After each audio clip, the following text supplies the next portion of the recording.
देखो आपका BPSC ADO के लिए बहुत ही कम समय बचा हुआ है और आपको पता ही होगा कि 14 अप्रैल से बीपीएससी एडीओ का एग्जाम है। ठीक है, 14 अप्रैल से आपका बीपीएससी एडीओ का एग्जाम है और ये आपका 3 फेज में एग्जाम होने वाला है।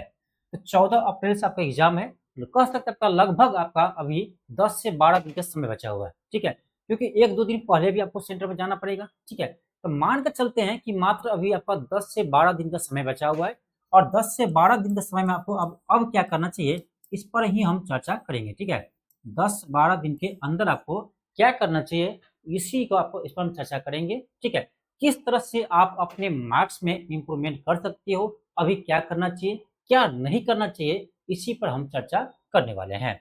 देखिए, आपका जब एग्जाम आपका नजदीक होता है ना, जब आपका एग्जाम नजदीक होता है तो आपको सबसे पहले ये चीज ध्यान देना पड़ेगा कि आपके लिए क्या जरूरी है। ठीक है, आपके लिए कौन सा विषय जरूरी है, उस पर आपको ध्यान देना चाहिए। और मेरे अकॉर्डिंग देखिएगा ना, जैसे मैं जानता हूँ उसके अकॉर्डिंग आप देखिएगा, यदि आपको रिजल्ट लेना है तो ठीक है, तो सबसे पहले आपको मैथ रीजनिंग पर ही फोकस करना चाहिए।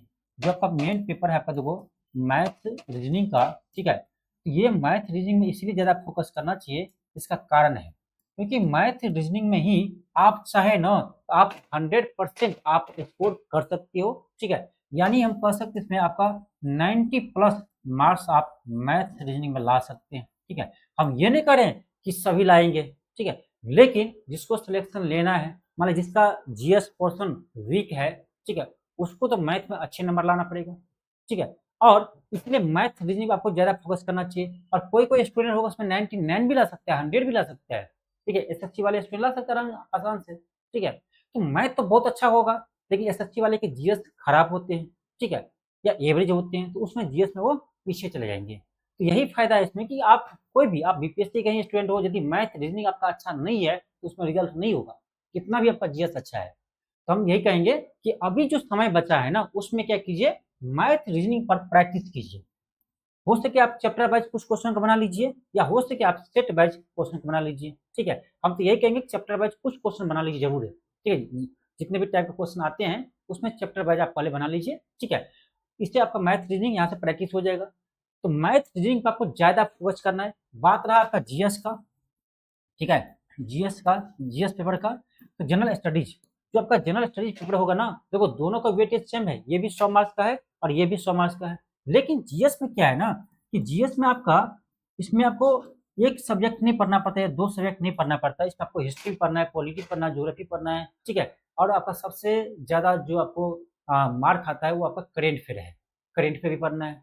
ठीक है, और करेंट फेयर के कारण से आपका स्कोर कम हो सकता है या ज्यादा हो सकता है। ठीक है, तो मेन रोल आपका जीएस में देखो विषय का ही है, लेकिन लास्ट में आप हिस्ट्री पॉलिटी तो सब रिवाइज करते हैं, लेकिन जरूरी है आपका लास्ट में करेंट अफेयर को रिवाइज करना। ठीक है, करेंट अफेयर को आपको रिवाइज करना जरूरी है आपका लास्ट एग्जाम के लास्ट में। ठीक है, तो अभी जो आपको 10 से 12 दिन का समय बचा है ना, उसमें आप हो से आपका मैथ रीजनिंग का भी आप टॉपिक बांट सकते हो कि कौन सा टॉपिक हमको कब रिवाइज करना है, किस टॉपिक से ज्यादा क्वेश्चन आते हैं उसको आप रिवाइज कीजिए पहले। ठीक है, तो मैथ रीजनिंग का कंटेस्ट करना ही है, पूरे रिवाइज करना ही है। साथ में आपका जीएस में अभी आपको ज्यादा फोकस करना है करेंट फेयर और बिहार स्पेशल। ठीक है, करेंट फेयर और बिहार स्पेशल पर आपको अब फोकस करना है। ठीक है, क्योंकि हिस्ट्री पॉलिटी, देखो हिस्ट्री पॉलिटी ज्योग्राफी भी जरूरी है, उसको भी आप चैप्टर वाइज रिवाइज कर सकते हो, चाहे एमसीक्यू क्वेश्चन के थ्रू रिवाइज कर सकते हो। ठीक है, ये आपका जरूरी है।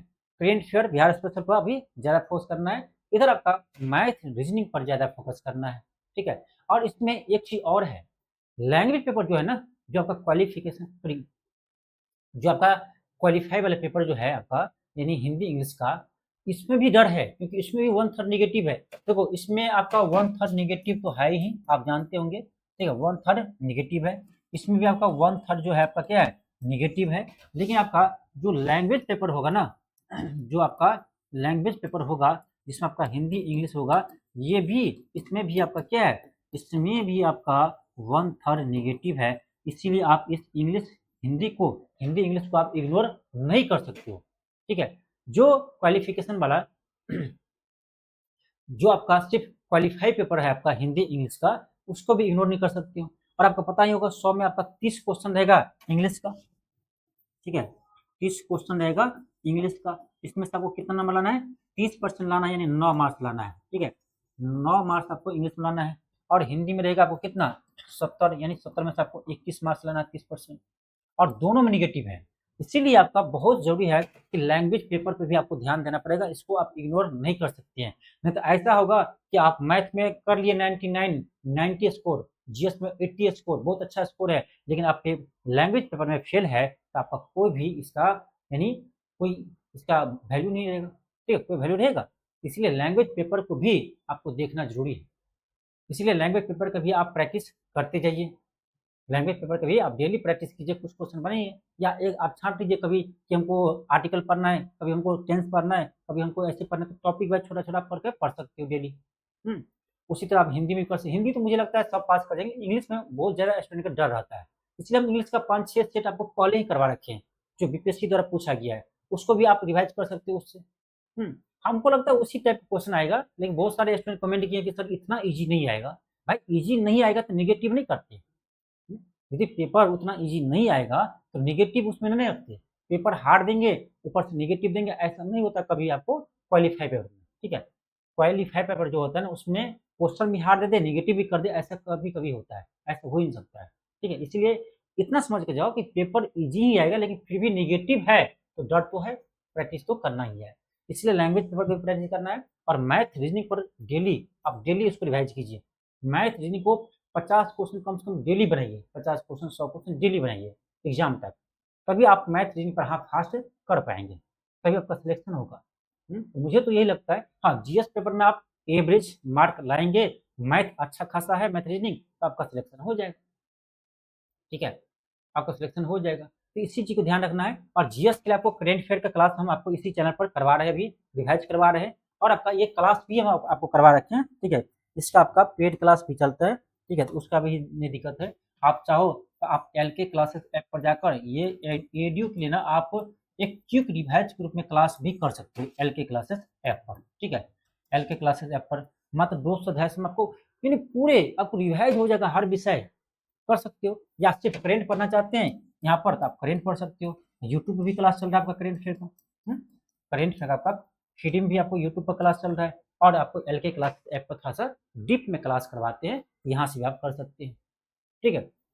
और आपका जो बीपीएससी का क्वेश्चन बैंक है, ध्यान रखना, जो बीपीएससी का पीओआईक्यू प्रश्न है उससे तो जरूर बनाना, बीपीएससी का पीओआईक्यू प्रश्न तो जरूर बनाना, क्योंकि देखना आप क्वेश्चन जब आएगा जीएस का मैक्सिमम क्वेश्चन आपका यही पीओआईक्यू से रहेगा, मैं अभी बता रहा हूँ आपको जीएस वाले को, क्योंकि बीपीएससी जो है एडीओ के एग्जाम पहली बार ले रहा है। आप देखेंगे टीचर का जब एग्जाम लिया था बीपीएससी ने पहली बार टीआरई का, उसमें ज्यादा क्वेश्चन आपका क्वेश्चन बैंक से था, तो मुझे लगता है कि इस एग्जाम में भी आपका पीआईक्यू का बहुत बड़ा रोल रहने वाला है, इसीलिए पीआईक्यू को आप रट कर जाओ एग्जाम में, ठीक है। रटने के लिए ये नहीं रटना है, उसको पूरे बना कर जाना है, ठीक है, 2 बार 3 बार आप बनाएंगे तभी आप पीआईक्यू पर आप कंटेस्ट कर पाओगे, ठीक है। इसीलिए आपका बीपीएससी एडीओ के लिए पीआईक्यू बहुत जरूरी है, बहुत जरूरी है, उसको आप पढ़कर जरूर जाना, ठीक है। तो वही 2-3 बात है, आपको इस सब पर ध्यान देना है, ठीक है। हाँ, एक चीज और है, अभी आप देखे होंगे तो अभी आपके डाइवर्ट करने के लिए आईपीएल शुरू हो गया, तो भाई आईपीएल मत देखना, मैं बार बार कह रहा हूँ, ठीक है। जितने भी एडीओ के स्टूडेंट है आईपीएल पर ध्यान मत दो, ये होते रहेगा, इसमें क्या है, सारा खिलाड़ी करोड़पति है, कोई आपको पैसा देंगे, कोई नहीं देंगे। हम भी पहले देखते थे, हम भी बहुत बड़ा फैन थे, ठीक है, हम भी देखते थे, लेकिन अब नहीं देखते, ठीक है। क्या मतलब जिससे हमको कोई फायदा नहीं है, तो इसीलिए इस पर ध्यान मत देना, अभी आप अपने एग्जाम पर ध्यान दो, क्योंकि अभी आपका एग्जाम है, बस 10-12 दिन का समय है, 10-12 दिन आप अच्छे से रिवाइज कर लेंगे तो आपका सिलेक्शन होने का चांस क्या होगा, बढ़ जाएगा।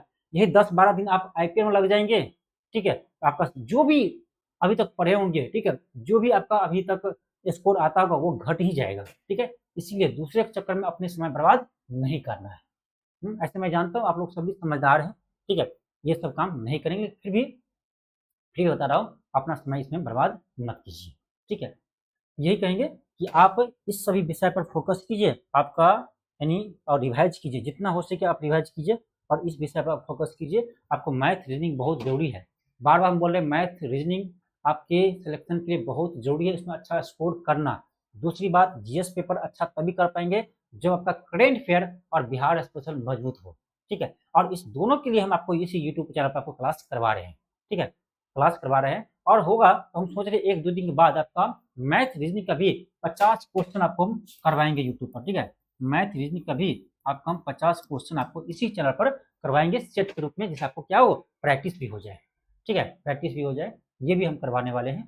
तो जितने भी बीपीएससी एडीओ के अभ्यर्थी है, आप अपने समय, कीमती समय पर ध्यान दीजिए, इधर उधर आपको नहीं गंवाना है। ठीक है, इधर उधर में समय आपको गंवाना नहीं है, बस आपको सिर्फ और सिर्फ अपने सब्जेक्ट पर रिवाइज करने पर आपको समय देना है। जितना आप रिवाइज कर पाएंगे, जितना भी प्रैक्टिस कर पाएंगे, उतना ही आपको अच्छे मार्क्स गेन करने में सहूलियत होगा।